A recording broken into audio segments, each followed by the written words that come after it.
아마 제 생각에 추미애 장관이 아마 딱 이 장관직에 딱 오르는 순간 검찰은 지금 이 좀 어떻게 보면 상당한 제동을 아마 걸려고 할 겁니다. 근데 뭐 그거는 어떤 뭐 이런 그러니까 이 지금 정치적인 그런 뭐 목적을 갖고 어떻게 제동을 건 측면은 분명히 있지만 어쨌든 장관에게 주어진 여러 가지 인사권을 아마 적극적으로 활용할 거기 때문에 그 부분에 대해서는 모르겠습니다. 뭐 그러니까 비판 여론이 있다고 손치더라도 아마 이 추미애 장관의 그런 정치적인 캐릭터를 봤을 때는 그대로 밀고 가면서 상당히 어떻게 보면 지금 검찰이 그래서 검찰이 지금 양날의 칼로서의 작용을 더 충실히 해야 될 이유가 바로 거기 있다는 거죠. 그런데 문재인 대통령 입장에서는 어쩔 수 없는 카드 아니었겠나 싶거든요. 추미애 그 전 대표를 다들 잘 아니까 이전에 그 환경노동위원장 때 문장구고 민주당 의원들 못 들어오게 하고 한나라당 의원들하고 같이 그 뭐야 법을 통과시켰거든요. 이게 그런 분이기 때문에 그거 뭐 말하자면 못 말리는 사람이거든요. 이게 그래서 이 어떻게 튈지도 모르는 거고. 그런데 그런 분이 대권 의지를 확실히 갖고 있고 본인도 여러 가지 면에서 때 다음 대권 도전에 모든 것을 쏟아야 되는 부분들이니까 저는 그 법무부 장관을 어쩔 수 없이 줬고 또 이 추미애 전 대표 입장에서는 뭐 저는 정세균 그 전 회장도 마찬가지라고 보는데 그럼 자기한테 주어진 이 길로서 그거를 가보겠다. 저는 그렇게 결심한 것 같아요. 그랬을 때 이 말하자면 문 정부의 요구대로 어떤 그 이 검찰 개혁을 해나가지는 않을 것이라는 거죠. 틀림없이 어떤 그 중심에는 지금 국민들이 어떻게 생각할까? 국민들은 뭘 바라나? 이런 걸 보고 한다는 거죠. 마치 그 문재인 대통령의 또 현 정부의 검찰 간의 윤 총장과의 어떤 대립에 있어 가지고 그 부분들을 해결사로서 하는 역할은 노생길 거다. 그래서 아마 추미애 이 장관만의 어떤 또 새로운 어떤 이 행동이 나오지 않을까 저는 그렇게 보거든요. 그래서 그 부분들이 이 국민들을 이제 들었다 놨다 한다면 자기도 한번 기회를 갖는 거고 그렇지 않고 예를 들면 이게 너무 무리수 예를 들면 인사에 있어 가지고도 지금 팀을 갖다가 아무것도 못하고 확 바꾼다든지 저는 그러지는 않을 거라고 본다는 거죠. 이게 그런 거고 지금 정세균 전 의장님 같은 경우에서는 이 처음에 그 고사하다가 상권분립 그 전직 국회의장이 그 총리로 가는 부분들에 대한 부담 이런 데 고사했고 문재인 대통령도 그걸 인정했는데 결국은 마지막 경제와 협치의 컨셉 속에서 이 도리가 없다, 대안이 없다, 대안 부재론 속에서 그걸 했는데 제 느낌으로는 자유한국당에서 상권분립의 위에다 하고 맹공을 가하고 있지만 이 뭐 결사적으로 국무총리를 저지하겠다 이거는 아닌 것 같아요. 그래도 대화가 되는 사람, 예, 뭐 이렇게 지금 그 보고 있고 본인도 어떤 경제와 협치라는데 뭔가 그 보여줘야 되거든요. 협치의 어떤 모습 등을 그리고 경제도 본인이 경제 활성화가 최우선이다 그랬잖아요. 그렇기 때문에 그런 면에서 이 좀 제가 볼 때 새로운 그 지금 현재 이념 대결, 진영 대결이 아닌 새로운 모습을 보여주는 그러면서 본인도 아시다시피 2007년도부터 대선 경선에 쭉 나오셨잖아요. 이게 그러면서 어떤 이 국민적 지지도가 한번 이 평가되는 이런 부분이고 그거는 여건으로서는 어쨌든 대선 후보군이 지금 많을수록 좋은 거잖아요. 지금 이낙연 총리 한 사람만 독주하고 있기 때문에 거꾸로 이낙연 총리는 총리직을 그만뒀을 때 그 지지율이 유지될 것이나 이게 상당히 또 부정적으로 보는 사람도 많더라고요. 이 세 분이 다 이 여당의 어떤 대선 후보, 대선 주자와 맞물려서 아마 활동들이 이루어질 것 같아요. 영남 PK 후보들이 어느 정도 일정하게 다 상처를 받았어요.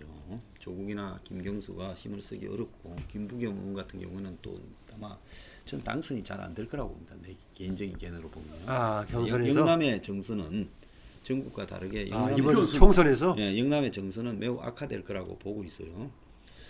특히 PK는 뭐 더 어렵겠죠. TK는 그렇게 되면 영남의 후보 대안이 거의 없어질 수 있고 부산의 영남 의원들도 잘 안 될 수 있어요. 뭐 야권 한국당이나 보수 분열이 극적으로 돼 가지고 현재 8명인가 그렇죠. 그쪽이. 예. 그런데 민주당 지금 쪽이? 같은 부분보다 절반 이하로 훅 떨어질 거라고 보고 있습니다. 그래서 이제 그런 상황에서 저는 이 문 정권이 6대4 정도로 이제 이 총선에서 승리하면 한 180석 되지 않습니까?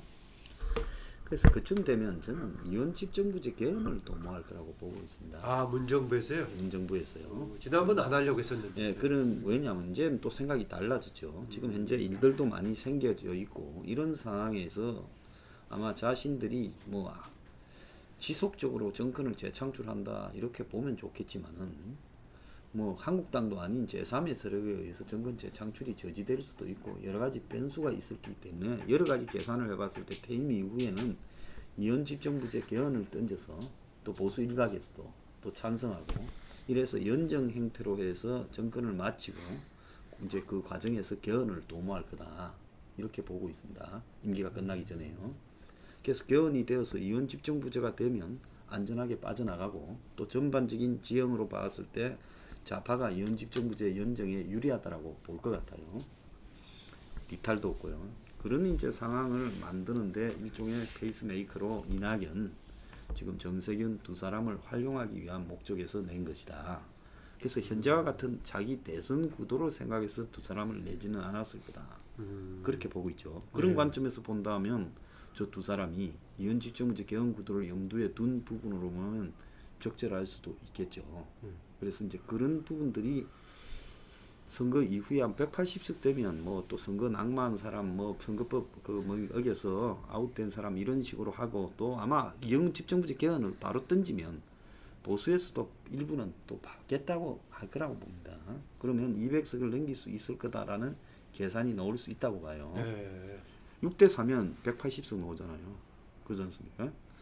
그러니까 지금 현재 지지율 차이 한 10% 정도가 유지가 되면 6대4 나올 수 있죠. 수도권에서. 지금 영남에서 다 합쳐봤자 한국당이 60석도 못 얻을 수 있죠. 60석을 영남에서요. 그리고 수도권에서 뭐 지난번에 29석 얻었지 않습니까? 그럼 합치면 89석인데 지난번 수도권 사정이 더 어려울 수도 있어요. 한국당이요? 한국당이 지난번보다 수도권 사정이 더 어려울 수 있죠. 그러면 강원, 충청, 제주에서 10석, 그러면 99석이에요. 근데 비례대표, 그러니까 한국당이 결국 120석이 제가 볼 때 거의 베스트일 수 있다는 거 지금 최종으로 사정으로 보면. 그럼 나머지는 대부분 다 범여건성 표일 거라 이렇게 보이거든요. 총선 얘기로 얘기가 넘어가는데 앞에서 했던 부분은 이제 추미애 정세균 인사청문회 앞두고 있는 상황을 얘기했고요. 특이한 것 중에 하나가 그 추미애 법무부 장관 지명이 될 때도 당 대표했던 사람이 장관으로 가는 것 격 문제가 나왔고 했었는데 그 다음에 총리가 또 국회의장 출신이 가버리니까 이제 참 수면 아래로 가라앉아 버렸는데요. 살펴보니까 특이한 것 중에 하나가 예전에 당 대표급을 거쳤던 사람이 장관으로 임명된 사례가 문재인 정부 때 있었단 말이죠. 아니 노무현 정부 때 정세균, 정동영 이렇게 두 사람이 있었는데 예, 특이하게 또 이제 성격이 비슷한 또 문재인 정부에서 그런 일이 벌어지고 있는데 우연일까요? 아니면 뭐 인사에서 어떤 뭐 다른 특성 때문에 그렇게 된 걸까요? 어떻게 보세요? 우연인가요, 그게?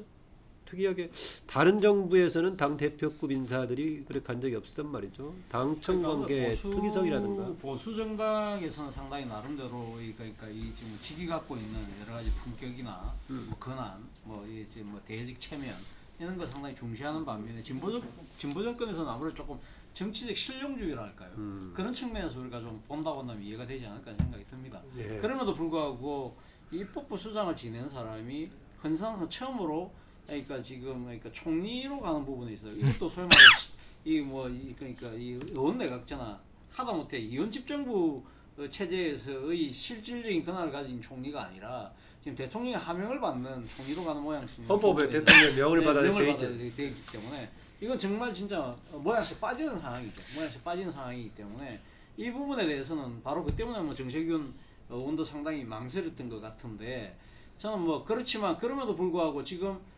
문재인 정부가 앞서 말씀하신 것처럼 그러니까 정세균이라는 사람을 이렇게 쓸 수밖에 없었던 이유가 협치하고 경제라는 부분 이 두 가지라고 한다고 한다면 어느 정도 납득은 돼요. 납득은 되는 그럼에도 불구하고 정말 조금 이해가 안 되는 부분 정말 협치를 할 사람은 총리가 아니라 대통령 자신이거든요. 그 만약에 협치에 방점을 두고 있다고 한다면 대통령이 왜 진작에 협치에 대한 모습을 보이지 않았을까? 그건 아쉬움은 남습니다. 애들한테 이걸 설명을 한다면 어떻게 이걸 설명해야 될까? 참 곤욕스러웠던 부분이에요. 국회의장이 총리를 간다. 그다음 나는 지금 요즘 정치판을 보면서 굉장히 우려스러운 부분을 자꾸 이야기를 하는데 이번에 추미애가 법무부 장관을 가는 걸 보면서 느끼는 것이 김 사장님은 그 부분에 대해서 추미애가 독자적인 어떤 그 판단을 할 거라고 이야기를 하지만 만에 하나 현 집권 여당의 강력한 의중으로 대변을 하게 된다면은 공수처법 그리고 인사를 또 강행을 하겠죠. 그러면 나는 이걸 보면서 느끼는 게 이제 이 뭐 제일 먼저 옛날에 한나라당에도 그 노무현 대통령 탄핵을 시도함으로 시작해갖고 정권 때마다 서로가 서로를 탄핵하는 것이 이제는 일상화가 돼버렸고 이런 식으로 해가 공수처가 만들어진들 보수 진영의 다수당이 되면 공수처는 다시 없애버릴 것이다. 공수처 저거는 어느 당이 다수당이 되느냐에 대해서 노상 운명의 존폐의 기로에서는 조직이 되어버릴 것이다. 그를 정치판으로 이제는 막판으로 가는 이런 어떤 계기를 만드는 게 아닌가라는 합의하에 만들지 못하면 그렇게 된다는 거죠. 특히 이 공수처는 이 권력의 마지막 보루로의 보수 쪽에서는 생각하기 때문에 이 공수처는 내가 과연 진속 가능 이런 식으로 됐을 때 지속 가능한 조직이 되겠냐는 거죠. 그다음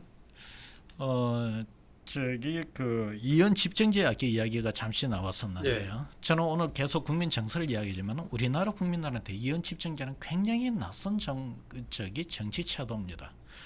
우리나라가 아무리 국회에서 많은 그 권한을 행사를 한다고 하더라도 이 법 또는 헌법을 만드는 데서 발의하고 그것을 국회에서 1차 통과를 한다 하더라도 국민들의 정서를 거스르고 이원 집정제를 해서 권력을 도모를 한다. 뭐 할 수는 있겠죠. 내가 볼 때는 좀 안 그랬으면 좋겠어요. 지금 이은영 집정 문제는요. 민주당만 만약에 황 소장 말 맞다나 이 의지를 가진다면은 지금 이제 나머지 당들은 국회에서는 전부 그렇게 다 지금 그 국회의장들이 19대, 20대 다 그렇게 만들어놨어요. 지금 전부 다. 그리고 이 부분에 대해서 저는 국민적인 어떤 그 이해라든지 공감은 충분히 넓혀갈 수 있다고 보여지거든요. 그래서 거기에는 문재인 대통령이 저는 거기에 대해서 결심에 달려 있다 이렇게 봅니다.